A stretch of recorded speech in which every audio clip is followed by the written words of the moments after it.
Hello മക്കളെ, JEE മെയിൻ്റെ രജിസ്ട്രേഷൻ്റെ window തീരാറായിരിക്കുകയാണ്. ഇനി കുറച്ച് ദിവസങ്ങൾ കൂടെ ബാക്കിയുള്ള രജിസ്ട്രേഷൻ കംപ്ലീറ്റ് ചെയ്യാൻ. അപ്പോൾ ഒരുപാട് കുട്ടികളുടെ ഇപ്പോഴും തീരാത്തൊരു സംശയമാണ് SSLC കംപ്ലീറ്റ് ചെയ്ത കുട്ടികൾ എങ്ങനെയാണ് അവരുടെ പെർസെൻറ്റേജ് അഥവാ CGPA കൊടുക്കേണ്ടതെന്നുള്ള സംശയം ഇതുവരെ മാറിയിട്ടില്ല. വളരെ സിമ്പിളാണ് കാര്യം. ഒന്നാമത്തെ കാര്യം, ഇത് അത്ര സ്ട്രിക്റ്റ് ആയിട്ട് ആരും നോക്കാൻ പോകുന്നതല്ല, വെറുതെ ഒരു ഇൻഫർമേഷൻ കളക്ട് ചെയ്യുന്നതേ ഉള്ളൂ. അതുകൊണ്ട് ഇതിലൊരു 1-2-3% അങ്ങോട്ടോ ഇങ്ങോട്ടോ തെറ്റിയെന്ന് വിചാരിച്ചിട്ട് ഒരു പ്രശ്നം ഉണ്ടാകാൻ പോകുന്നില്ല എന്നുള്ളതാണ് ആദ്യം പറയാനുള്ള കാര്യം.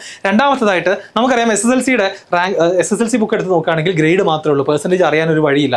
A+ അല്ലെങ്കിൽ A അല്ലെങ്കിൽ B+B ഇങ്ങനെ ഗ്രേഡുകളാണുള്ളത്. ഗ്രേഡുകൾക്ക് കറസ്പോണ്ടിങ് കൃത്യമായിട്ടുള്ള പെർസെൻറ്റേജ് എത്രയെന്ന് അറിയില്ല. അപ്പോൾ നിങ്ങൾക്ക് രണ്ട് വഴിയുണ്ട്. SSLC എഴുതിയ കുട്ടി, സ്റ്റേറ്റ് സിലബസിൽ 10ാം ക്ലാസ് പഠിച്ച കുട്ടികൾക്ക് രണ്ട് മെത്തേഡുകളാണുള്ളത്. ഒന്നുകിൽ നിങ്ങൾക്ക് എന്ത് ചെയ്യാം, പെർസെൻറ്റേജ് ചൂസ് ചെയ്യാം, അല്ലെങ്കിൽ CGPA ചൂസ് ചെയ്യാം. ഇത് രണ്ട് കൊടുത്താലും കുഴപ്പമില്ല, രണ്ടിലും ചെറിയ വേരിയേഷൻസ് ഉണ്ടായാലും പ്രശ്നമില്ല. അപ്പോൾ പെർസെൻറ്റേജ് ചൂസ് ചെയ്ത കുട്ടികൾ, നിങ്ങൾക്ക് ഇപ്പോൾ ലെറ്റ്സ് ഞാനൊരു ഉദാഹരണം പറയാം, നിങ്ങൾക്ക് ഫുൾ A+ ആണെന്ന് വിചാരിച്ചോ. നമുക്കറിയാം 10 സബ്ജക്റ്റാണ് നമ്മൾ എക്സാം എഴുതിയത്. ടോട്ടൽ മാർക്ക് എത്രയാണെന്ന് നമുക്ക് കൃത്യമായിട്ട് നമുക്കറിയില്ലല്ലോ. തൽക്കാലം നിങ്ങൾക്ക് എന്ത് ചെയ്യാം, ടോട്ടൽ മാർക്ക് ഒരു എക്സാമ്പിൾ ആയിട്ട് നിങ്ങൾക്ക് 1000 എന്ന് കൊടുക്കാം, കുഴപ്പമൊന്നുമില്ല. നിങ്ങൾ ഫുൾ A+ കിട്ടിയ ഒരാളാണെന്നുണ്ടെങ്കിൽ നിങ്ങൾക്ക് എഴുതാം, നിങ്ങൾക്ക് 950 ആണ് കിട്ടിയതെന്ന് എഴുതാം. അപ്പോൾ ഓട്ടോമാറ്റിക്കലി പെർസെൻറ്റേജിൻ്റെ അവിടെ എന്ത് വന്നോളും, 95% എന്നുള്ളത് ഫില്ലായിക്കോളും. ഇനി ഇവിടുന്ന് 1000 ഇവിടെ 900 കൊടുത്താലോ ഒരു പ്രശ്നമില്ല, 900 കൊടുക്കാം. നിങ്ങൾ ഇത് രണ്ടും 1000 തന്നെ കൊടുത്താലോ ഇവിടെ 100% വരും, അതിനും ഒരു പ്രശ്നവും ഇല്ല എന്നാണ് ഞാൻ പറഞ്ഞു വരുന്നത്. ഓക്കെ, അപ്പോൾ ഈ രൂപത്തിൽ നിങ്ങൾക്ക് എന്ത് ചെയ്യാം, 10ാം ക്ലാസ്സിൽ SSLC കംപ്ലീറ്റ് ചെയ്ത കുട്ടികൾക്ക് നിങ്ങളുടെ മാർക്കിൻ്റെ ഡീറ്റെയിൽസ് ഫില്ല് ചെയ്യാം. ഇനി CGPA വേണമെന്നുള്ളവർക്ക് CGPA കാൽക്കുലേറ്റ് ചെയ്യുന്നത് എങ്ങനെയാണെന്നൊക്കെ ഒരുപാട് പേര് ചിന്തിക്കുന്നുണ്ട്. അതിന് ഒരുപാട് ഇക്വേഷൻസ് ഒക്കെ പല വീഡിയോസിലുണ്ട്. പക്ഷേ അതിനൊന്നും നിങ്ങൾ ടെൻഷൻ അടിക്കേണ്ട ആവശ്യമില്ല. നിങ്ങൾ ആലോചിക്കുക, നിങ്ങളിപ്പോൾ ഫുൾ A+ കിട്ടിയ ഒരു കുട്ടിയാണെന്നുണ്ടെങ്കിൽ നിങ്ങളുടെ CGPA നിങ്ങൾക്ക് 9.5 എന്ന് കൊടുക്കാം.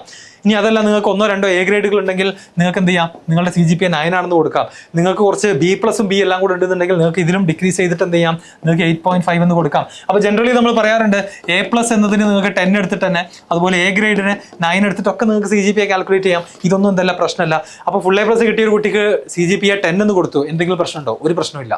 അപ്പോൾ ഇതിനെക്കുറിച്ച് നിങ്ങൾ എന്ത് ചെയ്യേണ്ട, ആലോചിച്ച് ടെൻഷൻ അടിക്കേണ്ട. ഇത് നിങ്ങൾക്ക് ഇനിയിപ്പം CGPA കാൽക്കുലേറ്റ് ചെയ്യാൻ പ്രശ്നമാണെന്നുണ്ടെങ്കിൽ പെർസെൻറ്റേജിൻ്റെ ടേംസിൽ തന്നെ നിങ്ങൾക്ക് കൊടുക്കാം. ഇതുപോലെ തന്നെ എന്ത് ചെയ്താൽ മതി, നിങ്ങൾ ആൻസർ ചെയ്താൽ മതി. അപ്പോൾ A+ന് നിങ്ങൾക്ക് 95 മാർക്ക് കിട്ടിയെന്ന് കരുതുക. അതുപോലെ A ഗ്രേഡ് ആണെന്നുണ്ടെങ്കിൽ നിങ്ങളൊരു 85 മാർക്ക് കിട്ടിയ ആളാണ് എന്ന് അസ്യൂം ചെയ്യുക, അല്ലെങ്കിൽ 90 കിട്ടിയ 85 കിട്ടിയെന്ന് അസ്യൂം ചെയ്യുക. അതിൻ്റെ തൊട്ട് താഴെയുള്ള ഗ്രേഡ് ആണെന്നുണ്ടെങ്കിൽ അഗൈൻ 75 കിട്ടിയെന്ന് അസ്യൂം ചെയ്യുക. ആ രൂപത്തിൽ അസ്യൂം ചെയ്തിട്ട് യുവർ സ്കോർ എത്രയാവും നോക്കുക. ഓക്കെ, അതായത് A+ കിട്ടിയ ഒരു സ്റ്റുഡൻറ്റ് എന്ത് ചെയ്യുക, 95 കിട്ടി എന്നുള്ള ആവറേജ് അസ്യൂം ചെയ്യുക.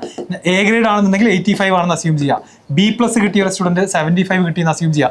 ഈ രൂപത്തിൽ അസ്യൂം ചെയ്തിട്ട് നിങ്ങളുടെ അപ്ലിക്കേഷൻ എന്ത് ചെയ്യുക, കംപ്ലീറ്റ് ആക്കുക. അണ്ടർസ്റ്റുഡ്? അല്ലാതെ അതിനെക്കുറിച്ച് നമ്മൾ എന്ത് ചെയ്യേണ്ട, അധികം ടെൻഷൻ അടിക്കേണ്ട ആവശ്യമില്ല.